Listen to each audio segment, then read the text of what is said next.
गुरुर्ब्रह्मा गुरुविष्णु गुरुर्देव महेश्वरः गुरु साक्षात् परं ब्रह्म तस्मै श्री गुरवे नमः। अखण्डलमण्डलाकारं व्याप्तं येन चराचरं तद्पदं दर्शितं येन तस्मै श्री गुरवे नमः। श्री राधारमण समारंभा श्रीमाध्वाचार्य समध्यमा अस्मदाचार्य पर्यन्तं वन्दे गुरु परंपरा। जयति पराशर शृणु सत्यवती हृदयानंदन व्यास यस्यांश कमलगलितं वाङ्म्यमृतं जगत पीबति। विश्वसर्ग विसर्गादि नवलक्षणलक्षितं श्रीकृष्णाख्यं परमधाम जगद्धाम नमामि तद। वन्देऽहं श्रीगुरु श्रीयुत्पदकमलं श्रीगुरुन् वैष्णवांश्चं श्रीरूपं साग्रजातं सहगण रघुनाथान्वितं तं सजीवं साद्वैतं सावधूतं परिजनसहितं कृष्णचैतन्यदेवं श्रीराधाकृष्णबालान् सहगणललिता श्रीविशाखान्वितांश्च अनार्पितचरिं जलात्करुणया अवतरणे कलौ समर्वेदमन्नतो जलदशां स्वभक्तिश्रियं हरिः पुरदशन्दराद्युति कदम्ब सन्दीपिता सदारियस्कन्दर स्फुरतु वशशिनन्दनं नित्यानन्दम् अहं वन्दे कर्णलम्बितमुक्तिकं चैतन्याग्रजरूपेण पवित्रीकृतिभूतलं बर्हाबिडाभिरामं मृगमततिलकं कुण्डलाग्रान्तगण्डं कञ्जाक्षकम्बकण्डं स्वादरेण वेणुं श्यामं शान्तं त्रिभङ्गं रविकरभषणं भूषितं वेदयन्त्वया वन्दे बिन्दावनसंयुपतिशतभृतं ब्रह्मगोपालबीजं यो ब्रह्मशुकनारदविश्वमुख्यै रालक्षितो न सहसा पुरुषस्य तस्य सद्यो वशीकरज्वलनम् अनन्तशक्तिं त्वं राधिकाचरणरेणुमनुस्मरामि। यं प्रवजन्तमनुपेतमपेतकृत्यं दैपायनविरकातराजुहाव पुत्रेति तन्मयतया तरवो विनेदु संसर्वहृदयं निमानतोऽस्मि।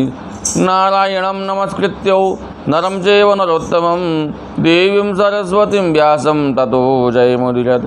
कृष्णादीयवरपङ्कजपिञ्जरान्ते अदेव मे विशतमानसराजंसु प्राणसमये कफपातवित्ते कण्ठावरोधनविदौ स्मरणं कुतस्ते।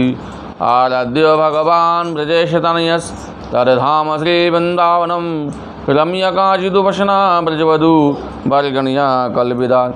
श्रीमद्भागवतं प्रमाणममलं प्रेमापमार्थोर्महान् श्रीचैतन्यमहाप्रभोर्मतमिदं तत्र गुरुणापरः। नमो अनन्ताय सहस्रमूर्तये सहस्रपादाक्षि श्रीर्भावे सहस्रनाम्ने पुरुषाय शाश्वते सहस्रकोटियुगधारिणे नमो। भक्त भगवंत गुरु चतुरनाम बपुए इनके पद वंदन करूं नासे विघ्न अनेक।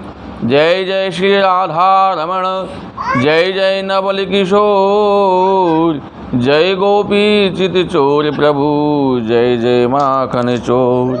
श्री राधे मेरी स्वामिनी मैं राधे को दास जन्म जन्म ही दीजियो ब्रज वृंदावन को वास। सब द्वारन को छाड़ के अब आयो तेरे पास हे वृषभान की लाडली नक मेरी और निहार। हे वृषभान की लाडली नक मेरी और निहार। बोले भक्तवत्सल भगवान की जय। श्री भागवत महाप्राण की जय। सदगुरुदेव भगवान की जय। वृंदावन धाम की जय। अपने अपने गुरु गोविंद की जय। जय जय श्री राधे श्याम सीताय गो हरि बोल।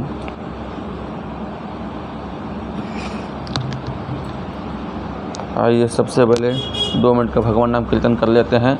सब एक साथ गाएंगे।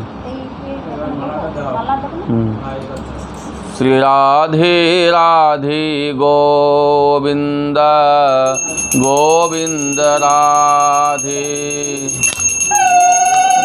राधे गोविंद राधे। राधे राधे गोविंद गोविंद राधे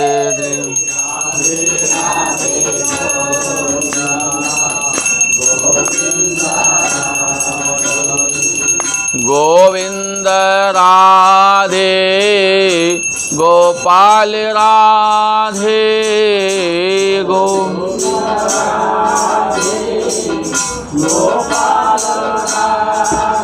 बोलो गोविंद राधे गोपाल राधे गोविंद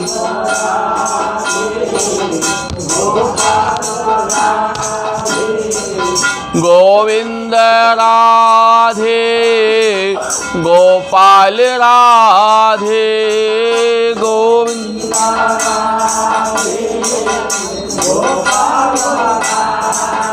श्री गोविंद राधे गोपाल राधे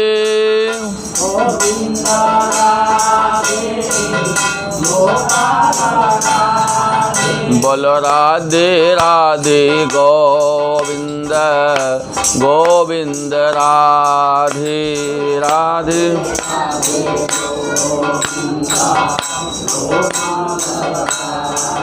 बोल राधे राधे गोविंद गोविंद राधे राधे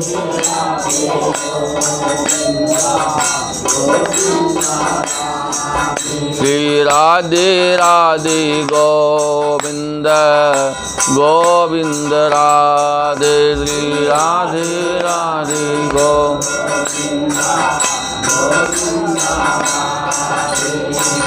राधे राधे गोविंद गोविंद राधे राधे राधे गोविंद गोविंद राधे। बोले राधा रानी सरकार की। परम मंगलमय परात्पर कलेश्वर अनंत कोटि ब्रह्मांड नायक वृंदावन बिहारी राधा संग बिहारी गोपी मनमत दर्पहारी बालकृष्ण दिव्य की वांग्मी प्रतिमूर्ति श्रीमद् भागवत महापुराणेर अंतर्गत आज एखाने आमरा भगवानेर मंगलमय चरित्र भगवान भक्त चरित्र श्रवण करब। बोले भागवत माने की? तो भागवत जी बोलছেন যার মধ্যে ভগবানের मंगलमय चरित्र বা ভগবানের ভক্তের কথা ভক্তির বিষয়ে যেখানে বলা হয় সেই হচ্ছে ভাগবত। যে ভগবানের সেই ভাগবতে আমরা শ্রবণ করতে পাই দ্বাদশ ভাগবতের নাম আছে কি না? यथा ध्रुव जी, प्रहलाद जी, बलि जी, नारद जी इत्यादि, अम्बरीश महाराज इत्यादि द्वादश भागवतर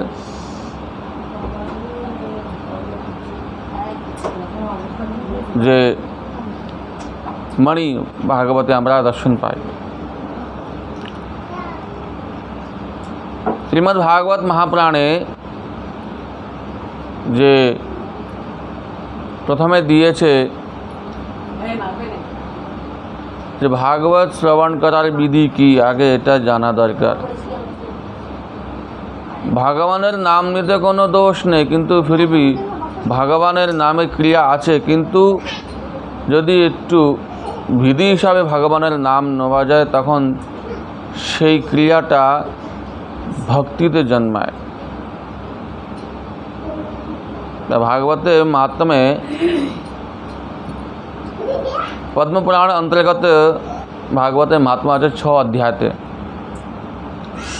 तो ওখানে একটা সুন্দর শ্লোক এসছে, বলছে ভাগ্যোদহেন বহুজন্ম সমর্জিতেন सत्संगम च लभते पुरुषो यदा वै अज्ञान हेतुकृत मोह मदान्धकार नाशम विदहि तदो दयते विवेक। এক জন্মের না, না জানে কত কোটি কোটি জন্মের সুফলের কারণে এই আমরা এই মানব দেহ গোবিন্দ আমাদেরকে কৃপা করে দেয়।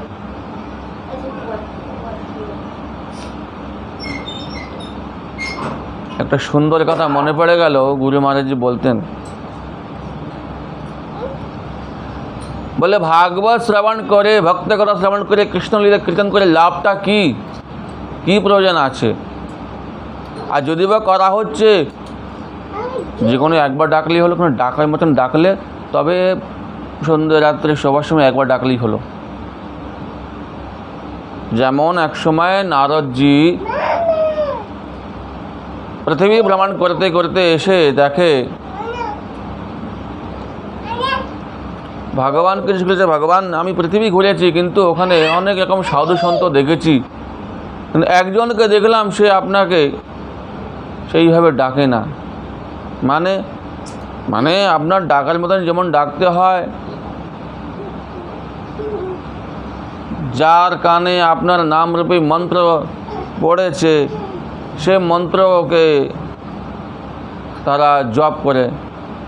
যেমন আপনাদের যদি কোনো সাধু গুরু বৈষ্ণব দর্শন হয়, যখন আপনারা গুরুকরণ করেন, গুরুকরণ করার পর গুরুদেব যে আপনাকে নতুন জন্ম দিল কানে মন্ত্র দিয়ে, তো কিন্তু গুরুদেব যে কানে মন্ত্র দিয়ে দিচ্ছে, দেওয়ার পরেও যদি আমরা সে মন্ত্র যাজন না করি না, অনেক বড় অপরাধ হয় ভাগবতের বাড়ি, আর শ্রী গুরুচরণে বি অপরাধ হয়। এই জন্যে মন্ত্র প্রাপ্ত করার পরে গুরুকরণ হলে গুরুদেব যদি আপনাকে কৃপা করে মন্ত্র দান করেন, কৃষ্ণ মন্ত্ররূপী বীজ যখন আপনার কানের মাধ্যমে আপনার হৃদয়ে প্রবেশ করে, সেই কৃষ্ণ নাম আপনাকে জপ করা অনিবার্য। গুরুদেব মহারাজ বলেন ত্রিকাল সন্ধ্যা করে, কিন্তু ত্রিকাল না করতে পারলেও এককাল সন্ধ্যা भी করা উচিত। কিন্তু আমরা প্রায় ভগবানের ওই নাম করতে আলস্য করি, কিন্তু এই আলস্যি আমরা যে আলস্য করি ভগবানের নাম নিতে, আমরা নিজের পথই বন্ধ করি। ভাগবতী বচন। তো নারদজি বলছে, ভগবান আমি মর্তলোকে ভ্রমণ করে দেখলাম, মর্তলোকে বিভিন্ন রকম সাধু সন্ত দর্শন করেছি, তারা আপনার ভজন করেছে। বা সাধুদের কি আছে, সাধুরা আপনার প্রসাদ পেয়ে থাকে আর বাকিটা সময় ওই আপনার ভজন করে। কিন্তু যারা গৃহস্থী ভক্ত, তারা ওই যৎসামান্য আপনার ভজন করে। কিন্তু একজনকে দেখলাম, তাকে বললাম, ভাই তুমি ভগবানকে স্মরণ করে না, সে একজন চাষি। বলে, প্রভু ভগবানকে তো ভজন করার সময় পাই না, তো ওই যেটুকু যা হয়ে যায়। তো রাত্রে শোবার সময় নারদজি দেখছে তার বাড়ির জানলা দিয়ে বাইরে দিয়ে রাত্রে শোবার সময় সে ভগবানকে বলছে, হে প্রভু আমি এবার বিশ্রামে যাচ্ছি, তোমার ভজন তুমি করো। নারদজি বড় আশ্চর্যচকিত, বলে কি, ঠাকুরকে বলছে, ঠাকুর আমি বিশ্রামে যাচ্ছি, তোমার ভজন তুমি করো।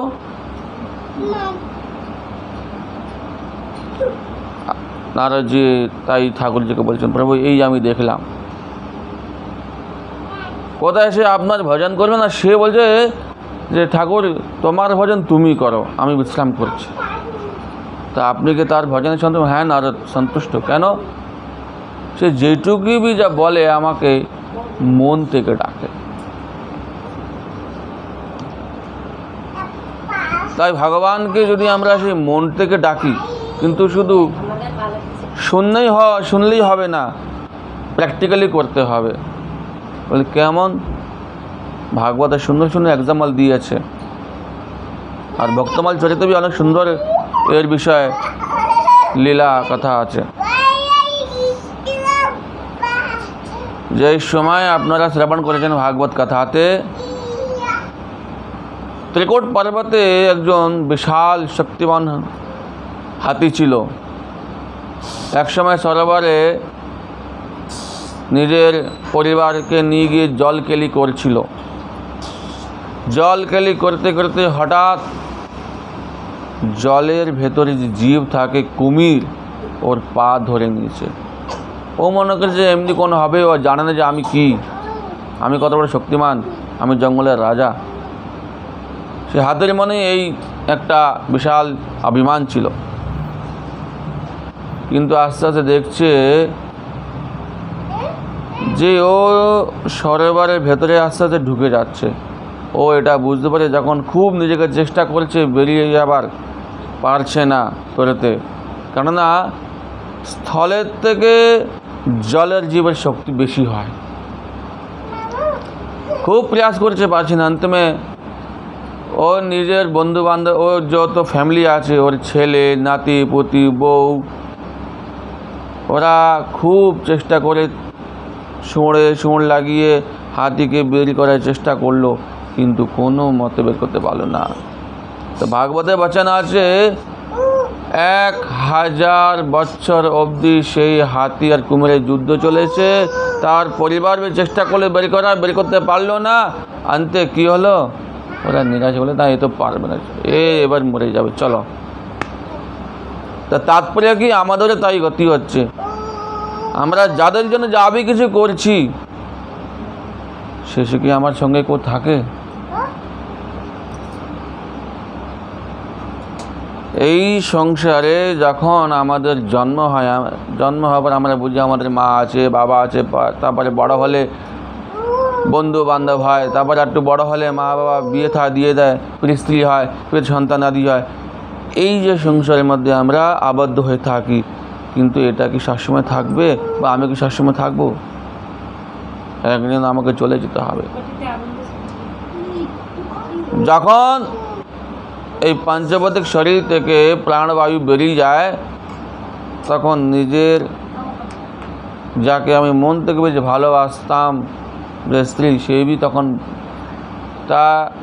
সে বেশি দূর যেতে পারে না।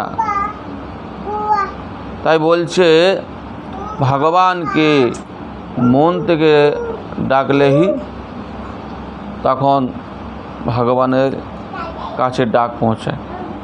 কেমন? তো একটা ছোট্ট একটা কথা মনে পড়েছে। বলছে এক সময় এই যে ভাগবত কথা, লীলা কথা কীর্তন করে লাভটা কি, শ্রবণ করে লাভটা কি, তো সেখানে বলছে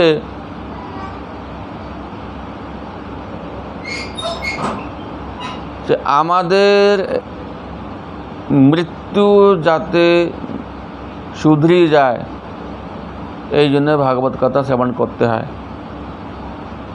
তো কাহিনীতে বলছে এক সময় এক জীব কোনো কারণে তার মৃত্যু ঘটেছে। মৃত্যু ঘটার পরে তাকে যমলোকে নিয়ে গেছে। নিয়ে গিয়ে তার পাপ পুণ্য যমরাজ দেখে সেই হিসাবে তাকে শাস্তি দিয়েছে। পুণ্যের ফল স্বর্গে পেয়েছে, পাপের ফল নরক যন্ত্রণা ভোগ করেছে। তারপরে আবার তাকে এই মৃত্যু লোকে ফেলেছে, যাও, ভগবান তোমাকে সুযোগ দিয়েছে। কিন্তু সে সুযোগ পেল না। পাপ কর্মতে আবার রত হয়ে গেল। আবার পুনরায় যখন মৃত্যু হলো, আবার সে। তো একবার একজন জ্যোতিষী পণ্ডিতজি, উনি ঠাকুরের নাম সেইভাবে নেন। তো হঠাৎ একদিনকে নাম জপ করছে, আর ওই গ্রামের ওই ছেলেটা, পণ্ডিতজি তার নামে ক্রিয়াবিকর্ম করে দিয়েছিল। হঠাৎ ভগবানের নাম করতে করতে দেখে সামনে দরজা বন্ধ করা আছে। দরজা বন্ধ করে পণ্ডিতজি নিজের ভজন করছে, গোবিন্দকে আরাধনা করছে। হঠাৎ দেখে সামনে সে একটু চমকি গেল, ভাই এই কোথা থেকে আসলো? একে তো বছরখানেক আগে তারপর ভজন পুরে করে নিয়ে বলছে, ভাই তুমি এখানে কি করে আসলে? তোমাকে তো বলে, হ্যাঁ পণ্ডিতজি, আমি মরে গেছিলাম, আপনি আমার ক্রিয়াকর্ম করেছেন, কিন্তু আমি মরে যাওয়ার পরেও আমি এখন আত্মরূপে ঘুরে বেড়াচ্ছি। আচ্ছা, তা তোমার কাজ কি? না, আমার কাজ, আমি এখন যমদূত হয়েছি। মানে? হ্যাঁ, আমি যমরাজের এখানে এখন যমদূত হয়েছি। তা যমদূত তুমি হলে কি করে? তা সে বলছে, মহারাজ, আমার যখন প্রথমবার মৃত্যু হয়, মৃত্যু হওয়ার পরে আমি যখন যমালয়ে যাই, আমার পাপ কর্মে পুণ্যকর্মে ভোগ করে আমাকে সুযোগ দিয়েছে, কিন্তু আমি সেই সুযোগটা নেইনি। এইভাবে 100 বার আমার জন্ম হয়, আমাকে সুযোগ দেয় ঠাকুরজি, এবার তো শুধরে যায়, এবার তো শুধরে যায়। যখন 100 বার জন্ম হওয়ার পরে যখন আমি শুধরালাম না, তখন লাস্টে সে যমরাজ বলে, ভাই তোমার তো মুক্তি হওয়ার কোনো লাভ নেই। কেন? তোমাকে সুযোগ দেওয়া হচ্ছে, তুমি সেই সুযোগটা নিচ্ছ না, অতএব তুমি এবার আমাদেরই এখানে ডিউটিতে লেগে যাও। কি না, আমাদের যেমন এখানে তুমি তো জানো নরক যন্ত্রণা কী হয়, কী করে শাস্তি দিতে হয়, অতএব এবার তোমারও কাজ থাকলো, তুমি অন্য পাপীদেরকে ধরে নিয়ে এসে এখানে তাকে সেই হিসাবে দণ্ডে ফেলবে তুমি। তো এই জন্যে ভগবানের সেইভাবে ভজন করতে হবে। ভগবান আমাদের সুযোগ দেয়। ভাগবত একটু আগে শ্লোক বললাম না, যে ভাগ্যোদহেন বহুজন্ম সমর্জিতেন সৎসঙ্গম চ লভতে পুরুষো यदा वै अज्ञान हेतु कृत मोह मदान्धकार नाशम विधेतरो दयते বিবেক। বিবেকী পুরুষ সেই হচ্ছে যে ভগবানের মঙ্গলময় কথা শ্রবণ করে সেইভাবে তাকে ভজনে দেওয়া উচিত। প্রথম তো ভগবানের এত বড় করুণ কৃপা যে আমাকে এই কৃপা করে না জানে কত কোটি কোটি জন্মের সুফলের কারণে এই মানব দেহ প্রাপ্ত হয়েছে। মানব দেহ প্রাপ্ত হওয়া পরেও ভগবানের নামে প্রতি একটুকুনি রুচি, যতক্ষণ ভগবানের নামের প্রতি রুচি না জন্মায় না, তা তুলসীদাসজি বলেছেন, बिनु हरि कृपा मिले ही नहीं संता और राम कृपा बिनु मिले नहीं संता। হয়তো কোনো भी জনিতে কুকর শুকর সর্প মচ্ছর কচ্ছপ ইত্যাদি কোনো भी জনিতে বেশিরভাগ দেখো মানব যোনি, শাস্ত্রে বচন আছে মানব যোনি পাবার পূর্বে যে কুকর যোনি হয়, কুকর জনিতে সে যদি কোনো বৈষ্ণবের বাড়ি যদি সে উচ্ছিষ্ট প্রসাদ যদি সে ভক্ষণ করে, তার জীবন ধন্য হয়ে যায়। এই জন্য আমাদের এই গৌড়ীয় সাহিত্যে পদ আছে না, বৈষ্ণবের দ্বারের যদি হতাম কুকুর, প্রসাদ দিয়ে তারা আইতে বৈষ্ণব ঠাকুর, আছে না? শুনেছেন কিনা জানি না। তো বৈষ্ণবেদের যদি সে প্রসাদ भी পায় কুকুর, সে কুকুর भी তখন তার ওখানেই পাপ সেখানে ধ্বংস হয়ে যায়। তাই বলছে কোন না কোন জনিতে যদি একবার भी সাধুর কৃপায় সাধুর মুখামৃত প্রসাদ সে জীব পায়, তখন তার পাপ রাশি জলে ভস্মীভূত হয়ে যায়। আর তখনই মানব জন্ম হওয়ার পরে সে কিঞ্চিত একটুকুনি সে ভাগবত নামের এই যে প্রসাদ পেয়েছিল, সে প্রসাদের প্রভাবে তার গোবিন্দ নাম শ্রবণে একটুকুনি রুচি লাগে আর বিবেক। আর তখন যদি ওই রুচিতে সে সুন্দর যদি সাধু দর্শন পেয়ে বলে আমাকে এবার উদ্ধার করো, আমার কি গতি হবে, তখন সাধু কৃপায় যদি সে কৃষ্ণ মন্ত্রে দীক্ষিত হয়ে যায়, তখন তার জন্ম ধন্য হয়ে যায়। এই জন্য বারবার ভাগবতজি বলছে, পরীক্ষিত মহারাজ বলেছেন, এই যে ভাগবত শ্রবণ করা হয়, রাজা পরীক্ষিত যেই 6খানা প্রশ্ন করেছেন, ওই 6টা প্রশ্নের মধ্যে এই সম্পূর্ণ চরাচর জীবের যা প্রশ্ন,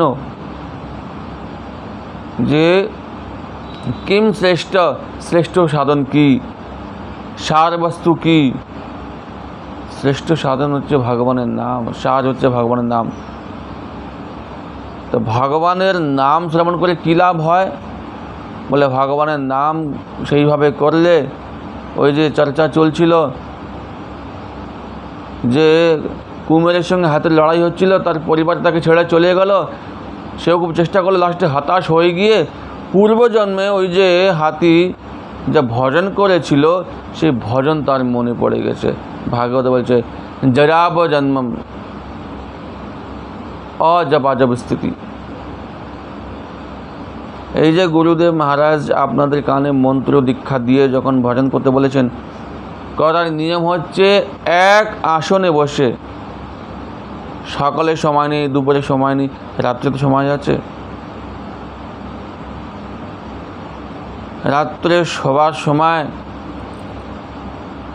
কারণ আমরা কলিহত জীব, আমাদের গৃহস্থী ধর্মের মধ্যে থাকি, সুযোগ দিয়েছে, সুযোগ দিয়ে বলেছে কি নাম জপ করো। আমার গুরু মহারাজ খুব সুন্দর উপায় বলতেন, বলে সকাল হবে, পবিত্র হতে হতে সময় লেগে যায়, সূর্য উঠে যায়, হয় না, বিভিন্ন রকম নানা কাজ থেকে। সব থেকে সুন্দর উপায় কি, ঘুম থেকে উঠে বিছানায় বসেই মানসিক রূপে তুমি পবিত্র করে নিয়ে নামটা জপ করো, এক টাইমে জপ করতেই হবে। আর দেখো ওই জপই তোমার অন্তিমকালে সাথী হবে।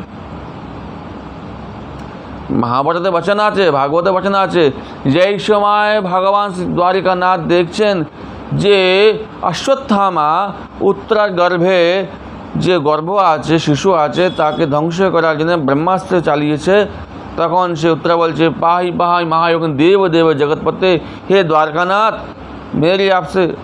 हिंदी चले আসছে राधे राधे, अरे प्रेम से बोलो राधे राधे, जोर से बोलो जय हो। তাহলে হিন্দি চলে আসে, কোনো অসুবিধা নেই তো, বুঝবেন তো। আমি বাংলার চেষ্টা করেছি, কিন্তু হিন্দিতে পড়াশোনা হয়েছে তো, এই कथा भी हिंदी थे, इसलिए मेरे आनंद लगे। तो उत्तरा देवी कहती है द्वारकानाथ मेरी आपके चरणों में यही विनती है, यही प्रणति है, मुझको अपने जीवन के प्रति कोई लोभ नहीं, कोई माया नहीं है।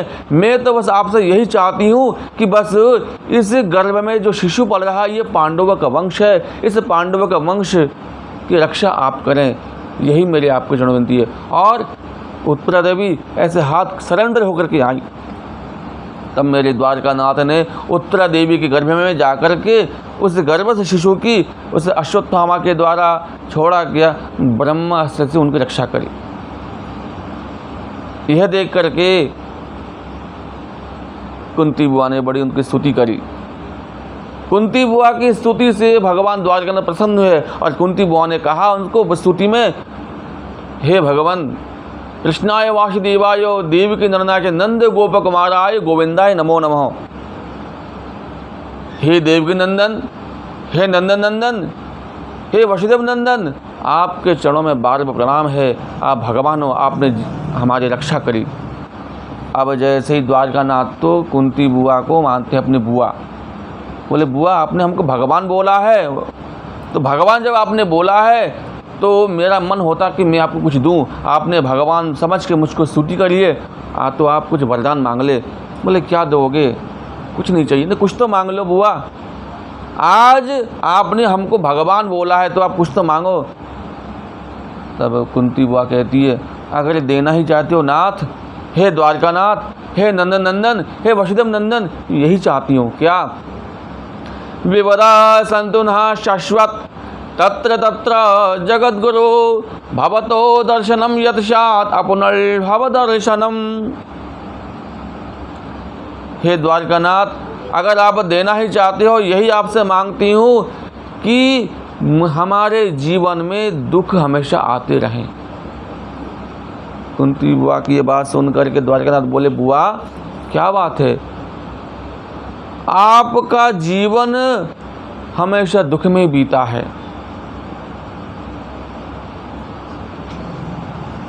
आपके पिताजी के यहाँ एक संत आए थे, दुर्वासा ऋषि संत, उनकी आपने खूब सेवा करी और उन्होंने आपको कुछ देवताओं के मंत्र दिए। उस मंत्र की रक्षा के लिए आपने जब सूर्य भगवान का आह्वान किया, सूर्य भगवान आए, आप घबरा गए, लेकिन कुमारी अवस्था में आपको संतान की प्राप्ति हुई। आपने लज्जा के मारे उस संतान को डलिया में डाल करके और नदी में छोड़ दिया। कौन था वो, किसी को मालूम है? कर्ण।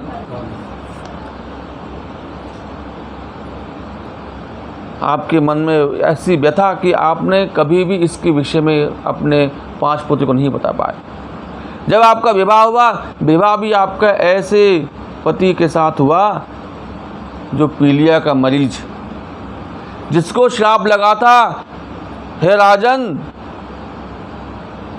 जब भी तुम काम वासना के वशीभूत होकर के अपनी स्त्री के पास जाओगे, वहीं तुम्हारी मृत्यु होगी।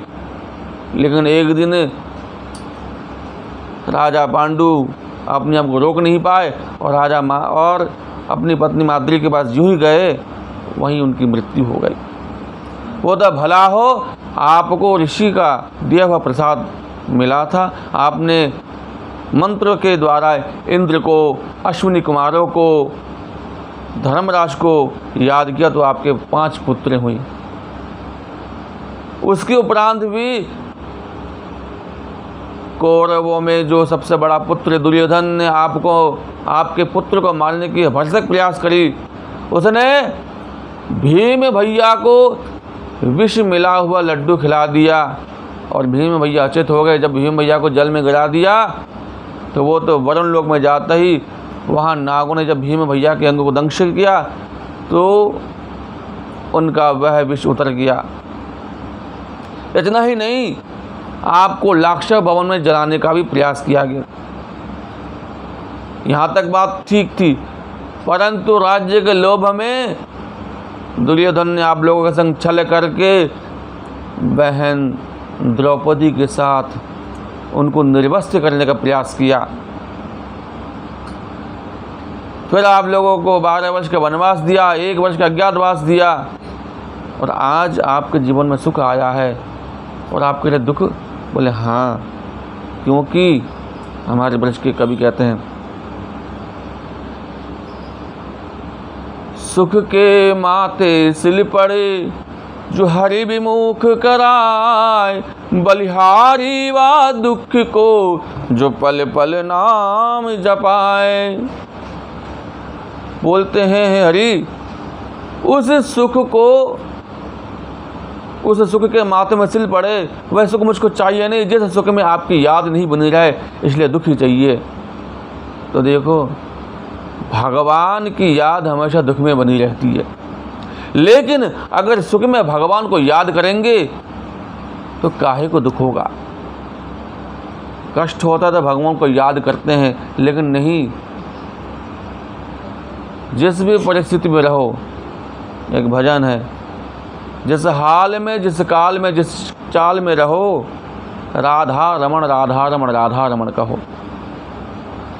इसलिए जिस भी परिस्थिति में, जैसे परिस्थिति में रहो, भगवान का मंगल में नाम का ध्यान करते रहें। तो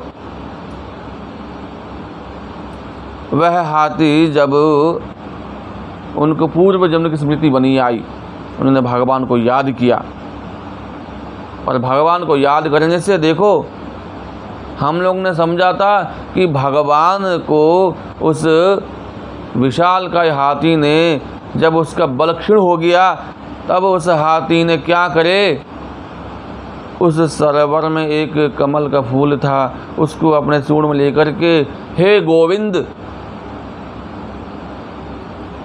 उसके पहले उन्होंने स्तुति और भी करी, हे चराचर जगत के स्वामी। तो चराचर जगत में और भी हैं, हे देवगण, ब्रह्मा जी भी आए, भोले बाबा भी आए, देवगण भी है, लेकिन बोले मेरा नाम तो पुकारा नहीं है। तो जिनका कोई नाम नहीं, वही हमारे गोविंद। एक बार हमारे गुरु जी महाराज एक सुंदर कथा कहते थे कि एक बार एक गांव में एक कोई बालक जिसकी बुद्धि से कमज़ोर था, तो उसको मजाक में कहा भाई भगवान को याद करे, बोले मैं तो जानता नहीं हूँ। तो उसको बोला कि गोपाल जी नाम याद करना उनका। अब वो गोपाल जी चलते चलते गोपाल जी नाम करते करते जाए, और गोपाल जी करते करते और गैया चरा रहा था। पास में कोई नदी आ गई चलते चलते। अब क्या हुआ, नदी में के बगल में कोई फल का पेड़ था, तो एक फल उसमें गिर गया नदी में टूट के, तो उसका ध्यान भटक गया, अब वो नाम भूल गया। अब वो क्या करे, उसको नाम याद नहीं आ रहा। सोचते आगे का नाम याद है, बीच का अक्षर भूल गया। कहाँ बोलना था, नहीं अंतिम का अक्षर भूल गया। गोपाल जी नाम है 3 अक्षर का, लेकिन वह भूल करके उसने उच्चारण किया, गुप्त नाम याद करने लग गया। तो ठाकुर जी को जिस भी नाम से बुलाया जाए, प्रेम से श्रद्धा से बुलाया जाए, तो ठाकुर जी उसमें जल्दी रिझते हैं। हमारे वृंदावन में हमारे गुरु महाराज जी ने एक बार हमसे कहा, आश्रम में गया, बोले अरे तू ठाकुर जी को गाली देता है। घबराहट, आप लोग देते हो? बोलो, ठाकुर जी को गाली देते हो? नहीं देते ना, तो आप भगवान को भजते नहीं हो, भगवान को भजते नहीं हो। भगवान को जो भक्त गाली नहीं देता वो भगवान को भक्त है ही नहीं है, भगवान को भजता नहीं है। एक बार प्रेम से बोला राधे राधे। बोला कैसे, हम भी घबरा गए, गुरु महाराज क्या क्या आ रहे, ठाकुर जी को गाली। मैंने कहा महाराज गुरु जी एक बात पूछूं कि ठाकुर जी को गाली। बोला हाँ, तेरी गुरु बहन से पूछ। मैंने कहा कहो। अब वो बोलने लगी, पता क्या गाली, बहुत सुंदर सा है, ध्यान रखना। तो अभी बोलूँगा तुम कहूँगा हाँ हाँ ये है। ओम क्लिंगदेव कामदेव कामबीजो श्रोमणि श्री गोपालो महीपालो सर्वेदांग पारक धरणी बालको धन्य पुंडरीको सनातन गोपति भूपति शास्ता प्रहर्ता विश्वतो मुख आदिकर्ता महाकर्ता महाकाल प्रदावन जगज्जीवो जगद्धाता जगद्भर्ता जगदसु मत्स्य भीमा कुहमर्ता हर्तवार मूर्तिमान नारायण ऋषिकेशो गोविंद गुरुध्वजा। 1008 मेरे गोपाल जी के नाम है। और आपके बंगला में एक ग्रंथ है ना, श्री कृष्ण अष्टोत्तर शतनाम हैं, 108 नाम। गुरु जी हमारे प्रेम से बोलते हैं, ठाकुर जी गाली दी चीज बोले ना। तो हमारे वृंदावन में गोपाल जी को वहाँ के जो ब्रजवासी हैं, कभी भी आप वृंदावन जाओ दर्शन करना, तो वृंदावन की जो दुकानें हैं लोई बाजार में, जितने भी जो कंठी माला की दुकान है, पोशाक की दुकान है, वहाँ आप सवेरे के समय जाना, देखना उन दुकानदारों के दुकान में कोई पंडित आकर का डेली उसका समय होता है, सुबह 7 से 8 का टाइम होता है। हर वृंदावन की हर दुकानों में भैया दक्षिणा देते हैं पंडित जी को और कहते हैं भैया तू आकर के गोपाल जी का नाम सुना के जा। गोपाल जी के 1008 नाम तो साक्षात सम्मोहन तंत्र में आया है, श्री भोले बाबा ने नाम लिया था। तो उसी नाम के सहारे हमारे वृंदावन के ब्रजवासी चलते हैं, गोपाल जी को इतने प्यार करते हैं। जब हम लोग शुरू से वृंदावन पहुँचे, कुछ नहीं था अपने पास। जैसे जैसे राधा रानी की कृपा से व्यवस्था बनी, और जो वृंदावन कौन कौन गया है बोलना, यहाँ कौन कौन वृंदावन गए हैं? कोई गया नहीं वृंदावन, कोई नहीं गया वृंदावन। श्री राधे। वृंदावन में रंगनाथ जी का मंदिर किसने देखा है? हैं? रंगनाथ जी का मंदिर देखा है किसी ने? वृंदावन गए ना आप लोग? रंगनाथ जी का मंदिर देखा है? देखा है? देखा है? आधे आधे बोल रहे हैं। अभी जब बोलेंगे ना सबने देखा है। सोने का लट्ठा का मंदिर देखा है? हाँ, सबको मालूम सोने का लट्ठा। ও সোনার তাল গাছ না, ওটা আসলে ভেতরে যে বিগ্রহ আছে গোদা রঙ্গনাথ। গোদা মানে তামিল ভাষাতে গোদাকে বলে লক্ষ্মী দেবী, রঙ্গনাথ মানে শ্রীমান নারায়ণ। তা ভগবান লক্ষ্মী নারায়ণের বাহক হচ্ছে গরুড় পাখি। ওই যেটা আছে ওর নাম হচ্ছে গরুড় স্তম্ভ। আর পাশে যেটা আছে অনেকে বলে, পান্ডারা বলে এই দেখো দুটো সোনার তাল গাছ ছিল, হ্যাঁ একটা বিদেশের লোকে নিয়ে গেছে একটা। না, ও তো আপনাদের মনোরঞ্জন করার জন্যে। বাস্তবে ওইটা হচ্ছে গরুড় স্তম্ভ, আর যেটা রয়েছে যেখানে কোনো স্তম্ভ নেই ওইটা হচ্ছে ইন্দ্র আসন। भगवान लक्ष्मी नारायण के भोग लगाने पर वही प्रसादी इंद्रदेव के दाय, नवग्रह के दाय, 10 दिक्पाल के दाय, এইভাবে সেবা চলে। তা ওই রঙ্গনাথ মন্দিরে আমি আমার দাদুর সঙ্গেই থাকতাম ছোটোবেলা থেকেই। তা আমাদের তখন ভাড়া বাড়ি ছিল। তা একজনকে আমার দাদু স্কুলের ভাই বৃন্দাবনে বাস চাই, বৃন্দাবনে কী করে একটু মাটি হবে। তো একদিন বলে ভাই বললো, बाबा ऐसा कर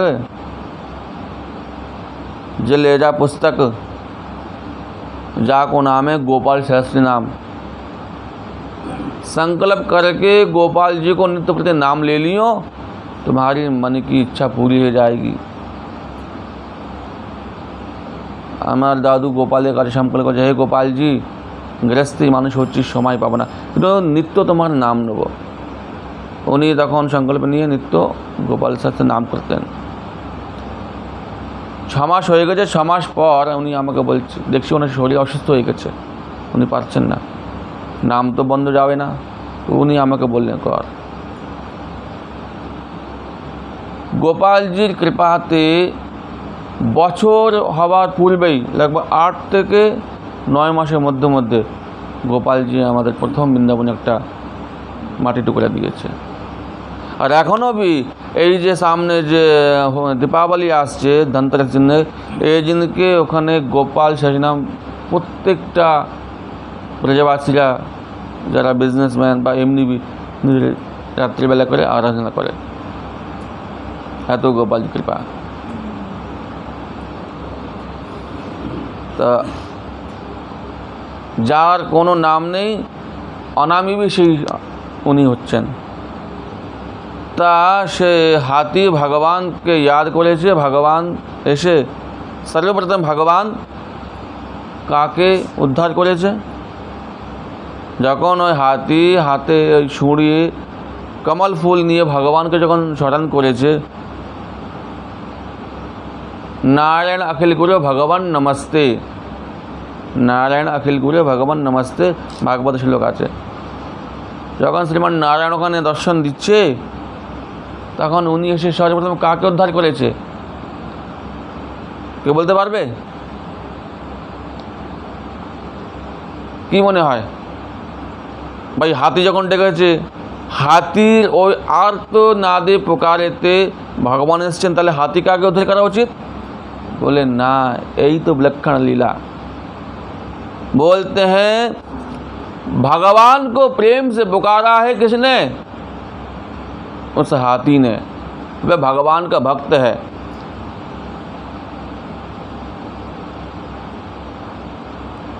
भगवान के भक्त की जो